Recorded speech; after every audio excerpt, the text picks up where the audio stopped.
नमस्ते दोस्तों। दोस्तों, हम आज बात करेंगे कि जब भी हम किसी का अच्छा करने जाते हैं तो हमारे साथ बुरा क्यों हो जाता है। हमारे अंदर तो निरंतर सबके लिए भले की भावना चलती रहती है, सबके लिए अच्छाई की भावना चलती है और हम करते भी अच्छा हैं। लेकिन कहीं न कहीं परिस्थितियाँ इतनी ज़्यादा बिगड़ती चली जाती हैं और हमसे सब कुछ सही होने के बजाय सब कुछ बिगड़ने लगता है और चीज़ें हमसे सँभलती और सुधरती नहीं हैं। जितना भी हम अच्छा करने का प्रयास करते हैं उतना ही ज़्यादा बुरा होने लगता है। तो कहीं न कहीं ये इस बात का प्रमाण है कि हमारे भीतर कमी और कमज़ोरियाँ हैं। कमी और कमज़ोरियाँ अपने निश्चय बुद्धि पर हैं, अपने विचारों पर हैं। कहीं न कहीं हमारे संकल्पों में कमज़ोरी है। हम जो चीज़ सोचते हैं वो चीज़ हम कर नहीं पाते। कहीं न कहीं अपने ऊपर डाउट रहता है और दूसरों की जो सुनी-सुनाई बातें होती हैं उन पर हमारा विश्वास ज़्यादा रहता है। इसलिए हम किसी का अच्छा करना भी चाहते हैं, फिर भी हम कहीं न कहीं खुद ही परेशानी में पड़ जाते हैं। तो अपने भीतर की जो भी कमी और कमज़ोरियाँ हैं, उनको दूर करने के लिए प्रयास करना चाहिए और सतत निरंतर हमें ऐसे रास्ते पे चलना चाहिए जिससे हमारी हर एक तरीके की कमज़ोरियाँ दूर हों। जैसे कि हमारी जो निश्चय बुद्धि है, जैसा कि हमने सोचा कि ये कार्य हमें करना है लेकिन कहीं न कहीं सेल्फ डाउट होने लगता है। लोगों की बातों पर विश्वास ज़्यादा होने लगता है, जैसे किसी ने कह दिया कि तुमसे ऐसा कार्य नहीं होगा। तो कहीं न कहीं हमारी जो चेतना का स्तर है, वो उस सामने वाले इंसान की तरफ चला जाता है कि हाँ, इसने सही बोला है। एक बात आप खुद सोचिए, क्या सामने वाला व्यक्ति आपकी योग्यता जानता है? आपके जितनी बुद्धि क्षमता है, जितनी कैपेसिटी है, वो सामने वाला जानता है? नहीं ना। आप स्वयं की बुद्धि जानते हैं, स्वयं की क्षमताएँ जानते हैं, स्वयं का साहस जानते हैं, स्वयं का दृढ़ विश्वास जानते हैं। आपके अंदर क्या खूबियाँ हैं, आप ये जानते हैं, आप क्या कर सकते हैं, आप ये जानते हैं। लेकिन कहीं न कहीं जब भी हम कुछ भी करना चाहते हैं अच्छा कार्य और सबकी भलाई के लिए, सबकी मदद के लिए, तब हमारे अंदर एक डाउट फ़ील होने लगता है कि शायद मुझसे ये नहीं होगा। परिस्थितियाँ बहुत कठिन हैं, उन परिस्थितियों से निकल पाना बेहद ही मुश्किल है और किस तरीके से हम सबकी मदद कर पाएँगे, क्योंकि मैं भी एक साधारण इंसान हूँ। इस तरीके की भावनाएँ आने लगती हैं और अकेले चलने की सामर्थ्य और साहस मुझ में नहीं है। तो किस तरीके से हम कैसे हर चीज़ को बदलेंगे, कैसा क्या करेंगे, कुछ समझ में नहीं आता। तो कहीं न कहीं उस कम्फ़र्ट ज़ोन से हम अपने बाहर निकलते ही नहीं और लोगों की बातों पर हमें विश्वास हो जाता है। फिर क्या करते हैं, हम प्रयास करते-करते रुक जाते हैं, हमारे कदम ठहर जाते हैं। हम चाहते भी हैं अच्छा करना, लेकिन फिर कहीं न कहीं हमारे अंदर एक बुद्धि आती है कि जो जीवन मिला है, जैसे चल रहा है, ऐसे ही जीवन हमें काट देना चाहिए। संसार में बाकी लोग भी तो ऐसा कर रहे हैं, सभी अपना-अपना जीवन जी रहे हैं और मुझे भी ऐसे जीवन जी कर के जाना है और मैं अगर कुछ बदलूँगी भी या बदलूँगा, तब भी किसका क्या भला हो जाएगा और मेरे एक अकेले कुछ कर देने से, कुछ अच्छा करने से ऐसा तो कुछ है नहीं कि सबकी बुद्धि बदल जाएगी या सब उसी सही रास्ते पे निकलेंगे या सबकी सोच में परिवर्तन होगा, रूढ़िवादी विचारों से लोग निकलेंगे या जिस भी तरीके के समाज में बंधन हैं, चाहे वो वैचारिक मतभेद हों, चाहे वो जाति प्रथा का बंधन हो, चाहे वो सामाजिक स्तर पर सोचने की चेतना हो, अपनी जितनी भी कैपेसिटी लोगों की होती है, तो हमारे एक अकेले करने से ये सारे लोग नहीं बदल सकते। मैं भी मानती हूँ इस चीज़ को। लेकिन हमारे अकेले के प्रयास अगर किसी एक व्यक्ति के भी मन को बदल सकती हैं, उसकी सोचने की जो शक्ति है, उसकी जो धारणा है सोचने की, अगर उसमें थोड़ा-सा बुद्धि और बल बढ़ सकता है, तो क्यों ना ये शुरुआत हम सबको करनी चाहिए। हमें हम समाज में हर एक नई चीज़ को स्वीकारते हैं।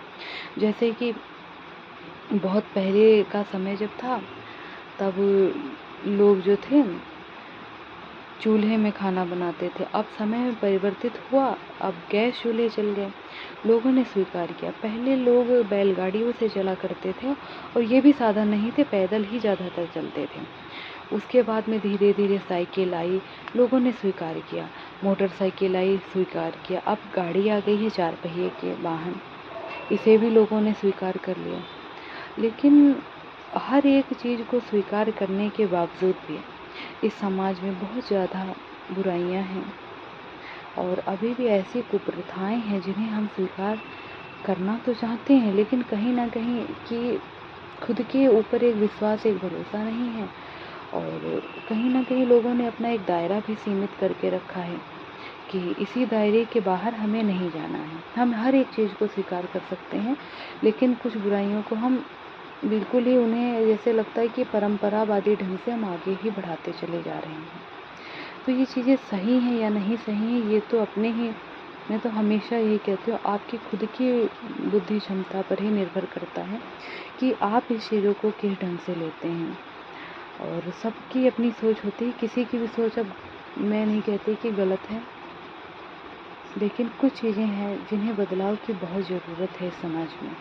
और कोई भी इस चीज़ के लिए प्रयास बहुत ही कम लोग करते हैं, और करना भी चाहते हैं तब भी कुछ लोग शांत ही रहते कि एक जीवन मिला है, अच्छे से खाने पीने पहनने ओढ़ने के लिए जीवन मिला है, तो मैं क्यों खाली जीवन में संघर्ष उठाऊं, क्यों मैं अपने जीवन को जोखिम में डालूं।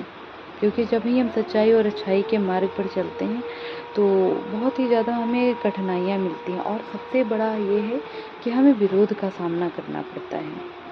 तो इन्हीं सब बातों को, जो कि ये बातें हैं कुछ भी नहीं, इन बातों को लेकर के हर एक व्यक्ति डर जाता है, और जो लोग करते भी अच्छा है तो कहीं ना कहीं वो उनके साथ ही बुरा होने लगता है, और वो सामने वाले का भी अच्छा नहीं कर पाते हैं। क्योंकि जो समाज में ज़्यादा से ज़्यादा लोग निगेटिविटी से भरे हुए हैं, गलत सोच से भरे हैं, रूढ़िवादिता से, और जो पुरानी परंपराएं जिन्हें व्यक्ति धर्म और परंपरा के नाम पर जैसे लोगों को बताते कि ये चीज़ें चली आ रही हैं, भले उन चीज़ों से हमारा कुछ ना कुछ नुकसान हो रहा है, उन चीज़ों से हमें घुटन बनती चली आ रही है, लेकिन फिर भी लोग स्वीकारते नहीं हैं। मैं हमेशा एक बात कहती हूँ, जो कि मेरे अपने विचार हैं, कि कभी भी ऐसे आदर्श स्थापित ना करें जो हम सबके लिए घुटन बन जाएं, या फिर आने वाली पीढ़ियों के लिए घुटन बनकर रह जाएं, बल्कि ऐसे श्रेष्ठ आदर्श स्थापित करने चाहिए जिससे कि सबका कल्याण हो और सबका भला हो। परिवर्तन स्वीकार कर लेना चाहिए, अगर जिससे कि सबकी भलाई हो रही है और कल्याण हो रहा है, तो कहीं ना कहीं हमारे भीतर जो कमी कमजोरियां हैं उन पर काम करके ही हम अपने जीवन को और सामने वाले के जीवन को भी बेहतर बना सकते हैं। तो इस चीज़ पर विचार करना चाहिए, कुछ देर अपने साथ बैठा करिए, और नहीं हो तो टहलने से भी हमारे मन में नए नए विचार आते हैं, और सच्ची बात ये है कि क्या सही है और क्या गलत है, हमें ये बातें खुद ही स्वतः ही समझ में आने लगती हैं। और जैसे कोई छोटा सा बच्चा है, उसको ये सब चीज़ें नहीं समझ में आती, लेकिन जैसे जैसे हम बड़े होते हैं, इतनी पढ़ाई लिखाई की और सारे समाज को देखा समझा जाना, तो खुद की एक शिक्षा का अर्थ क्या होता है? शिक्षा का अर्थ यही होता है कि हमने जो सीखा समझा जाना, उस आधार पर हम जीवन में नए आयामों को स्थापित करें, नए रास्ते बनाएं, जिससे कि सबका कल्याण हो, नई पीढ़ियों का कल्याण हो, और स्वयं का कल्याण हो, और जनहित हो। लेकिन हम क्या करते हैं, हमने केवल शिक्षा के उद्देश्य को बहुत ही थोड़ी तरीके से ये आंका कि हमें पढ़ लिख करके अच्छी नौकरी पा लेनी है, या हमें बिजनेसमैन बन जाना है, या बिजनेस वूमेन बन जाना है, और एक अच्छा घर ले लेना है, गाड़ी ले लेनी है, फ्लैट ले लेना है। और ऐसा नहीं है, दान पुण्य भी करना है, और एक मज़े से जीवन जीना है, और फिर एक दिन चले जाना है, अपने परिवार के लिए सब कुछ करना है। लेकिन हम एक आत्मा हैं, हम यह भूल जाते हैं और ये संपूर्ण विश्व ही हमारा परिवार है, हम ये भी बातें भूल जाते हैं। देखिए, अपना परिवार तो होता है जिसमें व्यक्ति जन्म लेता है, वहाँ पे हम बहुत सारे संस्कार सीखते हैं, वहीं के रीति रिवाज सब कुछ सीखते हैं। लेकिन जो कुछ चीज़ें होती हैं जो कि सही नहीं हैं, तो उन चीज़ों को अगर हम समझ करके थोड़ा बहुत बदलने का प्रयास करें तो काफ़ी हद तक चीज़ें सुधारी जा सकती हैं और एकजुट होना बहुत ज़रूरी है। और सबसे बड़ी बात है, हम सब आत्मा हैं, हम ये बात भूल जाते हैं। हम आकर के इस संसार में केवल और केवल ये समझने लगते हैं कि हम एक शरीर हैं और हमारे ये रिश्ते हैं, ये रिश्ते हैं, ये रिश्ते हैं, वहाँ है, वहाँ है, वहाँ है। लेकिन हम अपना सच्चा रिश्ता जो कि परमपिता परमात्मा से है, जो कि सबसे बड़ा वादा करके हम उनसे आते हैं कि इस संसार में जा कर के मैं कुछ अच्छा दे कर के आऊँगी, कुछ परिवर्तित करके आऊँगी। और कहीं न कहीं हम यहाँ पर आकर के संघर्षों से डर जाते हैं। हमें लगता है कि बदनामी होगी और ऐसी ही बहुत सारी बातें हैं जो व्यक्ति फिर आगे बढ़ना ही नहीं चाहता। किसी-किसी को लगता है कि मेरी इतनी योग्यता नहीं है, अगर मैं कोई बहुत ऊँचे पद पर होती तब मेरी बात सुनी जाती, या ऐसे बहुत सारी धारणाएँ हैं जो कि हमारी ही कमी कमज़ोरियाँ हैं। इसलिए हम जब भी छोटी से छोटी चीज़ भी अगर अच्छी करने जाते हैं तो क्या होता है, वो बुरा ही हो जाता है। तो जो कमी कमज़ोरियाँ हैं हमारे भीतर, जैसे कि ये कमी है कि हमारे अंदर आत्मविश्वास की, हमें अपने आत्मविश्वास पे काम करना चाहिए। मन ही मन में दोहराएं कि मैं शक्तिशाली आत्मा हूँ और परमात्मा ने मुझे एक श्रेष्ठ बुद्धि दी है, श्रेष्ठ जीवन जीने के लिए इस धरती पर भेजा है, बुद्धि क्षमता दी है मुझे और मैं सही सोच सकती हूँ, मुझे खुद पर विश्वास है, मुझे खुद पर विश्वास है। इस तरीके के वाक्य जब हम दोहराएंगे तो कहीं ना कहीं हमारा जो आत्मविश्वास की कमी है वो दूर होने लगती है। दूसरा है कि भय, अज्ञात भय। भय किस चीज़ का है? एक तो मृत्यु का भय होता है लोगों को, और मृत्यु, जबकि ये बात तो जीवन की हकीकत है, हम आए ही हैं जाने के लिए, फिर हम क्यों डरने लगते हैं कि अगर हम कुछ अच्छा करेंगे, हम कुछ सही बोलेंगे तो ऐसा ना हो मुझे मार दिया जाए, ये हो जाए, वो हो जाए। बहुत तरीके के थॉट्स लोगों में नकारात्मक आने लगते हैं। तो किस चीज़ का भय है? बीमारियों का भय होने लगता लोगों को, मेरे मेरे तो ये हो रहा, मेरे तो वो हो रहा, अब मैं कैसे आगे बढ़ूं? तो ये सब चीज़ें फालतू की होती हैं।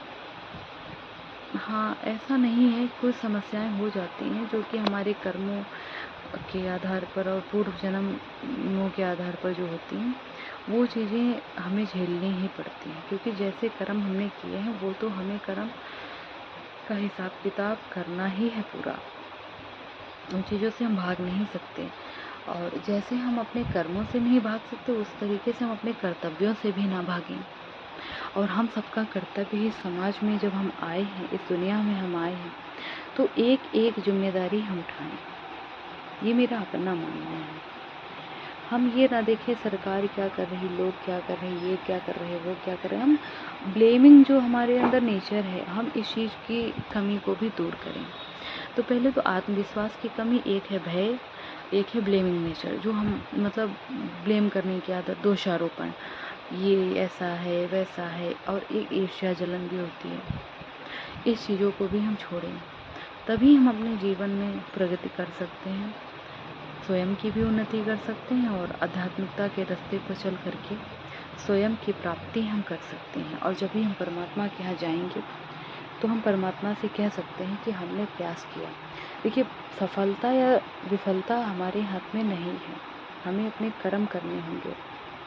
जब हम कर्म करते रहेंगे तो पूर्व जन्मों के कर्म भी हमारे कटेंगे, और जब हम क्षमा प्रार्थना मांगते रहेंगे प्रभु से, वो भी कर्म हमारे कटेंगे। और जो इस जन्म में हम कर्म कर रहे हैं, तो एक एक पल, एक एक सेकंड का ध्यान रखिए कि अब इस जन्म में हमसे कोई भी गलत कर्म ना हो। और सही है, वहाँ पर भिड़ जाना, लड़ जाना अच्छा होता है अगर हम किसी अच्छे कार्य के लिए बोल रहे हैं। और लोग हैं कि इन चीज़ों से ही डर जाते कि हम नहीं बोल सकते, ये है वो है, तरह तरह की बातें। तो ऐसा नहीं है, हमें अपने जीवन को बनाना चाहिए। और बहुत लोग, जैसे ये कहावत आप लोगों ने सुनी होगी कि हाथी के दांत जब बाहर आ जाते हैं तो उसे कोई संभाल नहीं सकता। तो ये कहावत तो लोग सदियों से कहते चले आए हैं, मान रहे हैं लोग इस चीज़ को। लेकिन जो मेरा अपना, जैसे एक मेरे अंदर ये भावना आती है कि हाथी के दांत बाहर निकल आए, मतलब परमात्मा ने हम सबको एक रचना प्रदान की, संरचना दी है, हर चीज़ का एक आकार दिया है। और जब इस संसार में हम आए हैं तो यहाँ पे शत्रु भी होंगे, कहते हैं ना, तो हमें उनसे बचने के लिए, बचाव के लिए हमें सुरक्षा कवच भी तो प्रदान किया है। तो हाथी के जो दांत हैं, जो नुकीले से दांत उसके बाहर निकल के आए हैं, तो अपने जो उसके इर्द गिर्द शत्रु हैं उनसे रक्षा के लिए ये दांत दिए गए हैं। और हम हैं कि कहावत बनाते हैं कि हाथी के दांत बाहर आ जाते हैं तो वो किसी की पकड़ में नहीं आते। तो ईश्वर ने देखो, कछुआ जैसे एक जीव है, कछुआ, उसको बनाया है, क्यों उसकी खाल को सख्त रख दिया? बाहरी आक्रमण से सुरक्षा के लिए तो रखा है। तो हर एक मनुष्य से लेकर के जीव जंतु, छोटे से छोटा कीड़ा मकोड़े को भी परमात्मा ने एक सुरक्षा कवच दिया है। ये संसार में जीना आसान नहीं है, बहुत मुश्किल है, और अपनी रक्षा के लिए उन्होंने हर एक व्यक्ति को, हर एक जीव को रक्षा के लिए दिया है, ये सारे सुरक्षा कवच प्रदान किए हैं। तो ये चीज़ कहना, हाथी के दांत बाहर आ जाते हैं तो उन्हें रोक पाना मुश्किल है, तो मैं इस चीज़ों को तो सही नहीं मानती हूँ, जो कि हमारी अपनी सोच है। और हाथी के दांत ना हो तो कहीं ना कहीं वो अपने शत्रुओं को पराजित नहीं कर पाएगा। इसलिए हर चीज़ जो होती है, जैसा परमात्मा ने बनाया है वो ज़रूरी है। और निरंतर परमात्मा की याद में सही कार्य करते रहिए, सबका भला करिए, सबका कल्याण करिए और स्वयं का भी कल्याण करिए। निरंतर सच्चे रास्ते पर चलते रहिए, अच्छे रास्ते पर चलते रहिए, और हमेशा प्रभु का ध्यान करिए। हमेशा इस बात को याद रखिए कि परमपिता परमात्मा मेरा सच्चा साथी है। वो आज से नहीं, जन्म जन्म से मेरा साथी है, मेरे साथ है मेरा परमात्मा, मेरे परम पिता, जो कि मुझे कभी अकेला नहीं छोड़ते। जिन्होंने मुझे इस धरती पर भेजा है वही मेरी रक्षा कर रहे हैं निरंतर। ऐसे भाव से हमेशा सबके साथ खुशी से रहिए और सबका कल्याण करिए और अपनी कमी और कमजोरियों को दूर करिए। हम किसी का अच्छा करने जाएंगे तो हमारा बुरा नहीं होगा, क्योंकि कहीं ना कहीं अगर कोई नहीं देख रहा है, लेकिन वो परमपिता परमात्मा सब कुछ देख रहा है। भले ही जीवन में कष्ट होते हैं, दुख विपदाएं आती हैं, लेकिन कहीं ना कहीं वो भी हमें कुछ सिखाने के लिए आती हैं। और अपनी कमी कमजोरियों को इस तरीके से हमेशा दूर करिए और सच के मार्ग पर चलिए। धन्यवाद।